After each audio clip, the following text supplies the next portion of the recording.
Hey guys, how's it going and welcome back. Well, Kevy's been playing around tonight and I ripped into my PC. I stole the Nvme drive out of it after I cloned it. So I still have an SSD running my tower, same size, 500 gig. But I wanted to know how fast the Nvme drive was in the Qwiizlab dock. Because as we know, we don't get perfect results on the regular SSDs that are rated for like 500 read, 480 write, that sort of thing, right? So we're not getting top-notch performance. Now, this will be the first reading of the internal hard drive on the Mac, and I'm going to zoom in for you guys so that you can actually see this really well. And so every time you fire up Blackmagic, it'll automatically default to your internal drive.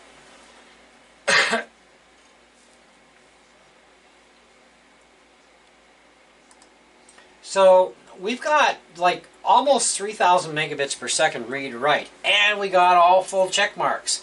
So fantastic for video editing, right? Okay, so if we go in, and this is under a 5 gigabyte stress test, okay? Now the speed is in megabits per second, not megabytes, but it's a 5 gigabyte stress test.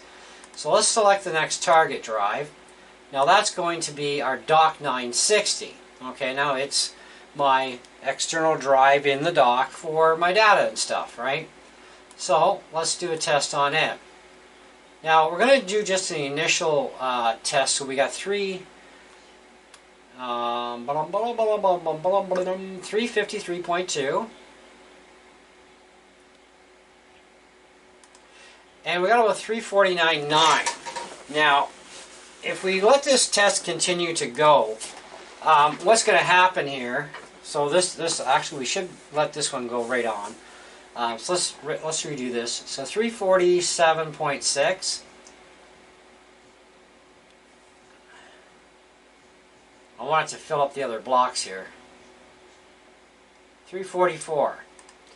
So you'll see we got some X's in here. That means that right up to 2K DCI 25, everything's going to be a go, right?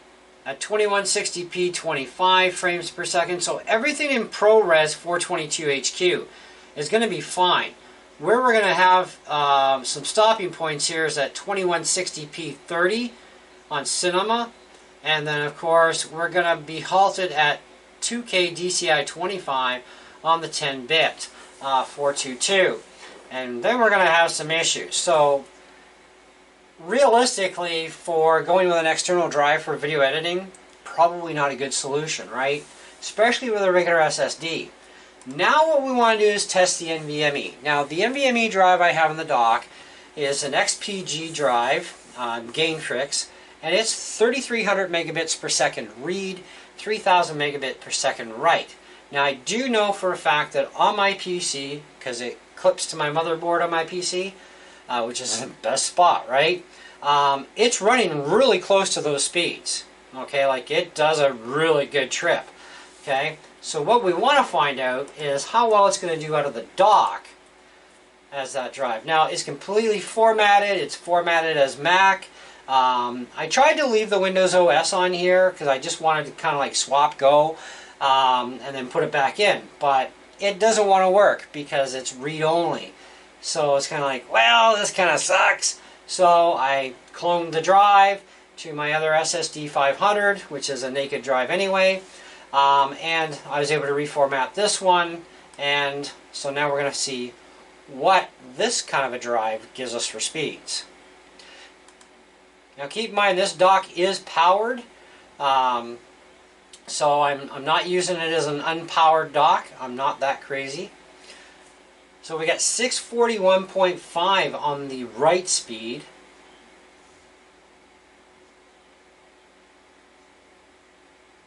And we got 702 read. Now, everything is going to be good here except for when we get to 10-bit at 2160p 50 and 2160p 60. We're going to have some issues, but otherwise the drive's doing really good. Now, if you want my opinion, let's turn the camera around here a bit. If you want my opinion, and I am no pro video editor, but I do know what it takes to do proper video editing with drives. I know what kind of speed is needed. Now, idealistically, this hard drive sitting in my tower, okay, would be absolutely fine, okay, because it actually clips right in above my video card and struck to the board. This drive works absolutely fabulous, and it is getting far more superior speeds than what we're seeing here out of the dock. Now the dock is hooked up to the Thunderbolt port on my Mac Mini. Okay, now this is an M1 Mac Mini, and like I said, this is a Qwiizlab dock. Now, the power source for my Qwiizlab is actually coming from a wall art power supply, so a USB-C charger that has 3 amps.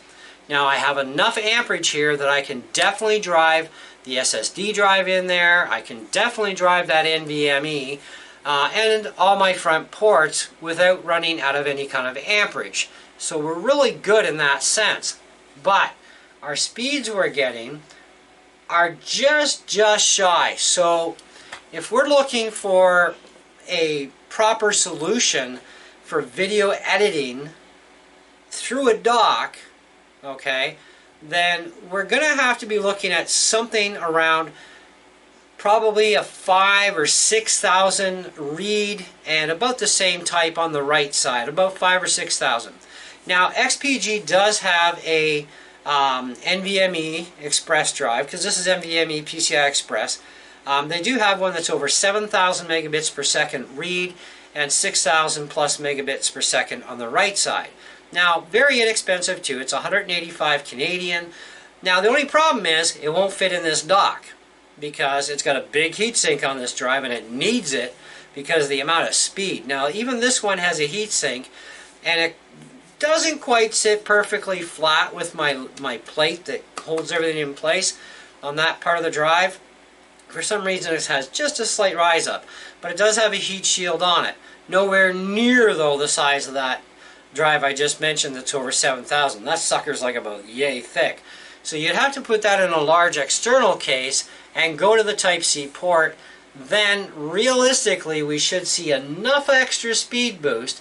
We're still never going to get anywhere near 7,000. We're not even probably going to even hit 1,000 or 1,200.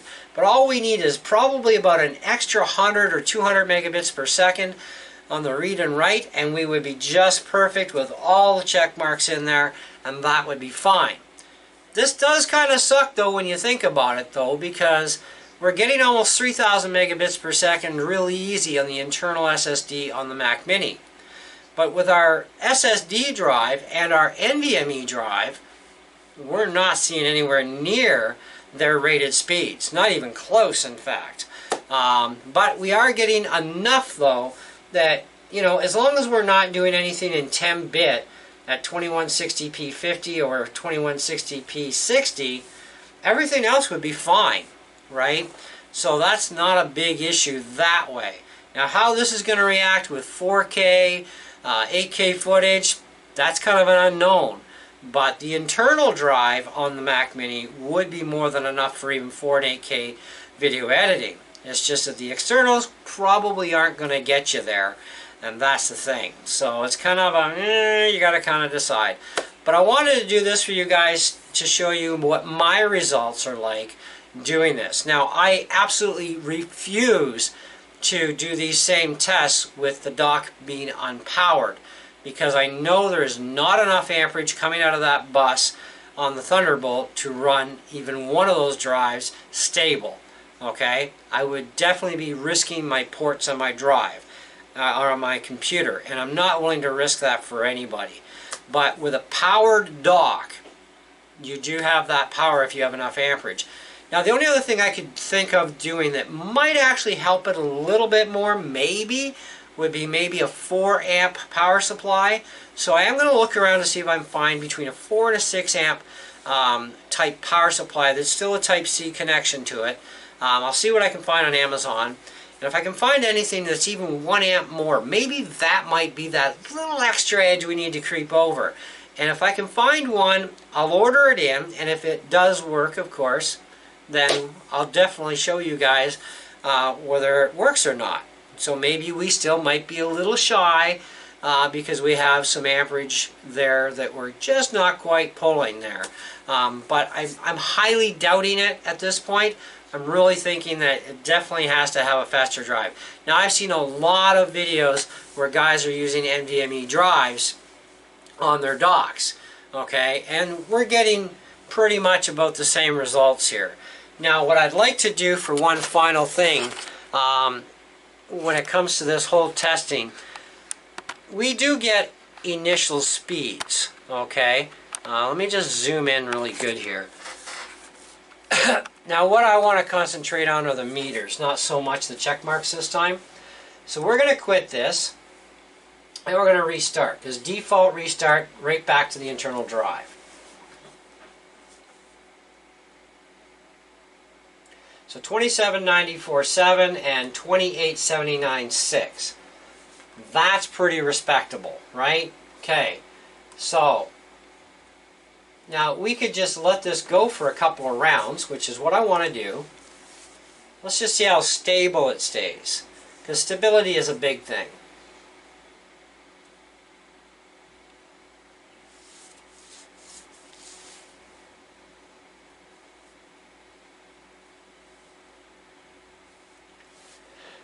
So this is where I'm going to probably have maybe a little bit of concern over amperage here for the drive, because my SSD drive actually chews up 1 full amp, and you're not getting that out of the port directly, but with the hub being powered, I have the amperage.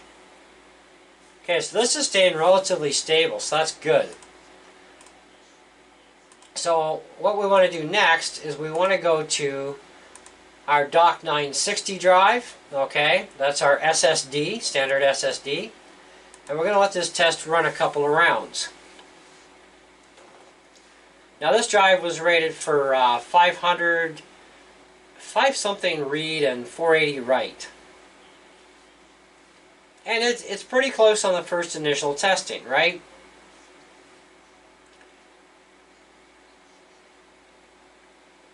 This is round 2.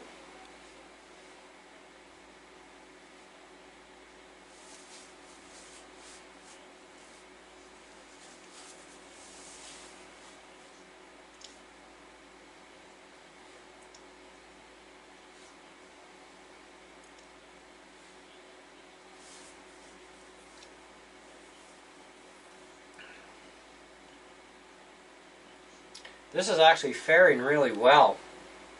Any other time I've tested this with multiple testings, my write speed dropped down to something like 6.1, and oh, here we go, round 4.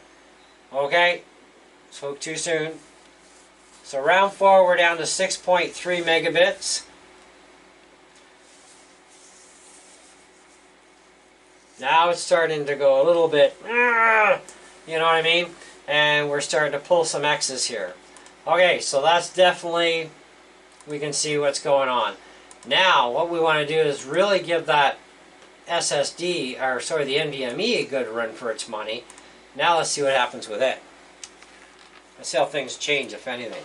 We'll let it go for a couple of rounds. See, what we're seeing here is maybe a heat thing or something that's just odd, you know? Because you're really putting a drive under a lot of load when you're doing editing, right? So you're really working that drive. So let's see if this one starts to lose it a bit.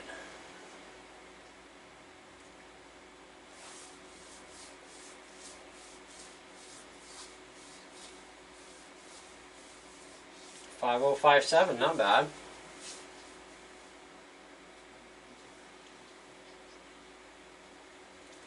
Now this is something you don't see other channels doing extensive testing on. They'll do like the first round usually. I've done the same thing. I'm just as guilty. But this is something I want to do some extensive testing on for a change. To see after doing some, you know, constant loads to see what's really going on with the drives.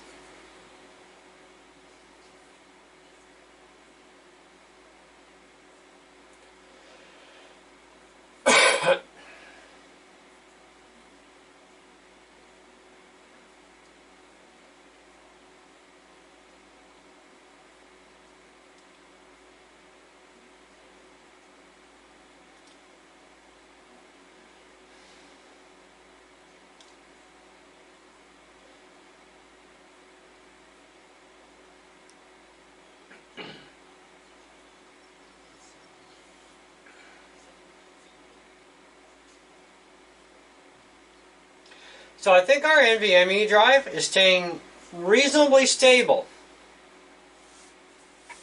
That's encouraging, because we're definitely not getting that kind of a stability out of the regular SSD drive, but we're definitely seeing in the NVMe side, we're definitely getting a lot of good stability there.